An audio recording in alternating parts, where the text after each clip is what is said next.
ਅੱਜ ਸਵੇਰੇ ਗਾਜ਼ਾ ਦੇ ਵਿੱਚ ਇੱਕ ਹਸਪਤਾਲ ਜਿਹੜਾ ਆ ਉਹਦੇ ਉੱਤੇ ਬਹੁਤ ਵੱਡਾ ਬਲਾਸਟ ਹੋਇਆ, ਜਿਹਦੇ ਨਾਲ ਕਹਿੰਦੇ ਵੀ ਹੰਡਰਡਸ ਆਫ ਲੋਕ ਜਿਹੜੇ ਆ ਉਹ ਮਾਰੇ ਗਏ ਆ।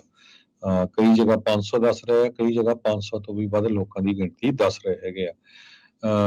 ਗਾਜ਼ਾ ਦੇ ਜਿਹੜੇ ਹੈਲਥ ਅਥਾਰਟੀਜ਼ ਆ, ਉਹ ਨਿਊਯਾਰਕ ਟਾਈਮਜ਼ ਦੇ ਮੁਤਾਬਕ ਉਹਨਾਂ ਨੇ ਇਹ ਕਿਹਾ ਆ ਵੀ ਜੋ ਐਕਸਪਲੋਜ਼ਨ ਹੋਇਆ ਆ ਉਹ ਇਜ਼ਰਾਈਲੀ ਏਅਰ ਸਟ੍ਰਾਈਕ ਦੇ ਨਾਲ ਹੋਇਆ ਆ। ਤੇ ਇਜ਼ਰਾਈਲ ਦੀ ਜਿਹੜੀ ਡਿਫੈਂਸ ਫੋਰਸ ਆ ਉਹਨਾਂ ਨੇ ਇਹ ਕਿਹਾ ਵੀ ਇਹ ਜਿਹੜਾ ਫੇਲਡ ਰਾਕੇਟ ਲਾਂਚ ਹੋਇਆ ਸੀ ਪੈਲਸਤੀਨੀਅਨ ਆਰਮਡ ਗਰੁੱਪ ਵੱਲੋਂ, ਉਹਦੇ ਕਰਕੇ ਜਿਹੜਾ ਹਸਪਤਾਲ ਦੇ ਉੱਤੇ ਇਹ ਐਕਸਪਲੋਜ਼ਨ ਹੋਇਆ। ਪਰ ਕੁਛ ਵੀ ਹੋਵੇ, ਇੱਕ ਦੂਜੇ ਨੂੰ ਬਲੇਮ ਕਰੀ ਜਾਂਦੇ ਆ, ਤੇ ਪਰ ਜੋ ਹਜ਼ਾਰਾਂ ਦੀ ਗਿਣਤੀ ਦੇ ਵਿੱਚ ਲੋਕ ਫੱਟੜ ਹੋਏ ਆ, 500 ਤੋਂ ਵੱਧ ਲੋਕਾਂ ਦੀ ਮੌਤ ਹੋ ਗਈ ਆ, ਉਹ ਇੱਕ ਪੂਰੀ ਦੁਨੀਆ ਦੇ ਵਿੱਚ ਲੋਕਾਂ ਨੂੰ ਹਿਲਾ ਕੇ ਰੱਖ ਦਿੱਤਾ ਹੈਗਾ। ਪ੍ਰੈਜ਼ੀਡੈਂਟ ਜੋ ਬਾਈਡਨ ਹੁਣੀ ਮਿਲਣਾ ਸੀ ਪ੍ਰੈਜ਼ੀਡੈਂਟ ਮਹਿਮੂਦ ਅਬਾਸ ਨੂੰ, ਜੋ ਪੈਲਸਤੀਨੀਅਨ ਅਥਾਰਟੀ ਦੇ ਆ ਜਾਰਡਨ ਦੇ ਵਿੱਚ, ਉਹ ਉਹਨਾਂ ਨੇ ਕੈਂਸਲ ਕਰ ਦਿੱਤਾ ਇਸ ਅਟੈਕ ਤੋਂ ਬਾਅਦ। ਕਿਉਂਕਿ ਹੁਣ ਪੂਰੀ ਦੁਨੀਆ 'ਚ ਜੇ ਆਪਾਂ ਦੇਖੀਏ ਜਿਹੜੇ ਮੁਸਲਮਾਨ ਆ ਉਹ ਬਹੁਤ ਵੱਡੀ ਗਿਣਤੀ ਦੇ ਵਿੱਚ ਪ੍ਰੋਟੈਸਟ ਕਰ ਰਹੇ ਹੈਗੇ ਆ, ਤੇ ਬਹੁਤ ਜ਼ਿਆਦਾ ਜਿਹੜਾ ਅਨਰੈਸਟ ਆ ਕਈ ਮੁਲਕਾਂ ਦੇ ਵਿੱਚ ਬਣਿਆ ਹੋਇਆ ਆ। ਸਾਡੇ ਆਪਣੇ ਮੁਲਕ USA ਦੇ ਵਿੱਚ ਕਈ ਜਗ੍ਹਾ ਜਿਹੜੀਆਂ ਆਪਸ ਦੇ ਵਿੱਚ ਇਜ਼ਰਾਈਲੀ ਤੇ ਜਿਹੜੇ ਪੈਲਸਤੀਨੀਅਨ ਆ ਉਹਨਾਂ ਦੀ ਹੱਥੋਂ ਪਾਈ ਵੀ ਹੋਈ ਹੈਗੀ ਆ। ਲਾਸ ਐਂਜਲਸ ਦੇ ਵਿੱਚ, ਨਿਊਯਾਰਕ ਦੇ ਵਿੱਚ, ਇੰਗਲੈਂਡ ਦੇ ਵਿੱਚ 1 ਲੱਖ ਤੋਂ ਵੱਧ ਲੋਕ ਪ੍ਰੋਟੈਸਟਰ ਇਕੱਠੇ ਹੋਏ ਸੀ। ਆਸਟ੍ਰੇਲੀਆ 'ਚ ਵੀ ਹਜ਼ਾਰਾਂ ਦੀ ਗਿਣਤੀ ਦੇ ਵਿੱਚ ਲੋਕ ਇਕੱਠੇ ਹੋਏ ਸੀ। ਜੀ ਬਿਲਕੁਲ, ਬਾਈਡਨ ਹੁਣਾਂ ਨੇ ਇਕੱਲਾ ਪੈਲਸਤੀਨੀਅਨ ਨਹੀਂ, ਇਜਿਪਸ਼ੀਅਨ ਪ੍ਰੈਜ਼ੀਡੈਂਟ ਫਤਿਹ ਅਲ ਸੀਸੀ ਨੂੰ ਵੀ ਮਿਲਣਾ ਸੀ। ਇਹਨਾਂ ਦੋਨਾਂ ਦੇ ਨਾਲ ਮੁਲਾਕਾਤ ਨੂੰ ਰੱਦ ਕਰ ਦਿੱਤਾ ਹੈ। ਜਾਰਡਨ ਦੇ ਜਿਹੜਾ ਕਿੰਗ ਅਬਦੁੱਲਾ II ਆ ਉਸ ਦੇ ਨਾਲ ਕਹਿੰਦੇ ਵੀ ਸਲਾਹ ਕਰਨ ਤੋਂ ਬਾਅਦ ਦੇ ਵਿੱਚ ਇਹ ਮੀਟਿੰਗ ਨੂੰ ਰੱਦ ਕਰ ਦਿੱਤਾ।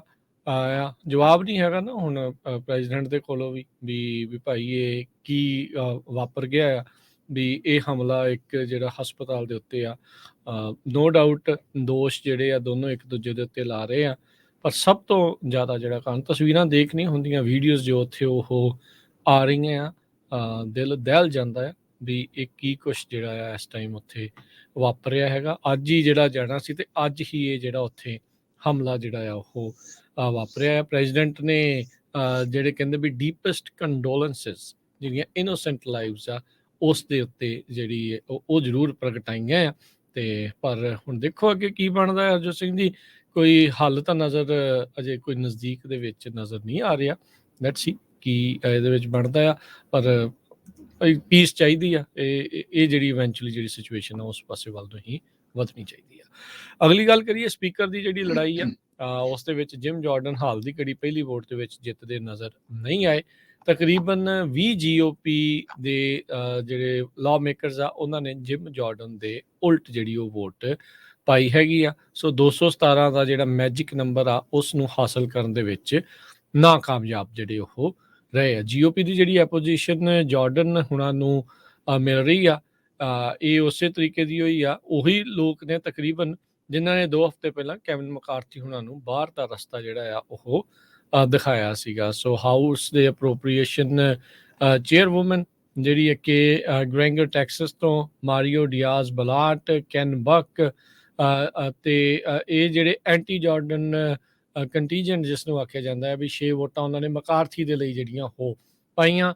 7 ਜਾਣਿਆਂ ਨੇ ਸਟੀਵ ਸਕੈਲਿਸ ਦੇ ਲਈ, ਤੇ 3 ਜਿਹੜੀਆਂ ਆ ਉਹ ਨਿਊਯਾਰਕ ਦੇ ਸਾਬਕਾ ਰਿਪਰੈਜ਼ੈਂਟੇਟਿਵ ਲੀ ਜ਼ੈਲਡਨ ਨੂੰ ਪਾ ਦਿੱਤੀਆਂ। ਬੇਸਿਕਲੀ ਇਹ ਡਿਫੈਕਸ਼ਨ ਜਿਹੜੀ ਆ ਉਹ ਆਪਣੀ ਸ਼ੋਅ ਕਰਨ ਦੇ ਲਈ। ਤੇ ਕਹਿੰਦੇ ਵੀ ਇਹਨਾਂ ਦੇ ਜਿਹੜੇ ਓਪੋਨੈਂਟ ਆ ਕਈ ਵੱਖ-ਵੱਖ GOP ਦੇ ਧੜਿਆਂ ਦੇ ਵਿੱਚੋਂ ਆ ਰਹੇ ਆ। ਸੋ ਇਹ ਹੁਣ ਦੇਖੋ ਅੱਗੇ ਕੀ ਬਣਦਾ ਆ। ਇੱਥੇ ਵੀ ਲੱਗਦਾ ਹੈ ਹਰਜੋਤ ਸਿੰਘ ਜੀ ਲੰਮਾ ਵਕਤ ਲੱਗੂਗਾ ਸਪੀਕਰ ਦੀ ਜਿਹੜੀ ਉਹ ਭਾਲ ਕਰਨ ਨੂੰ। ਜੀ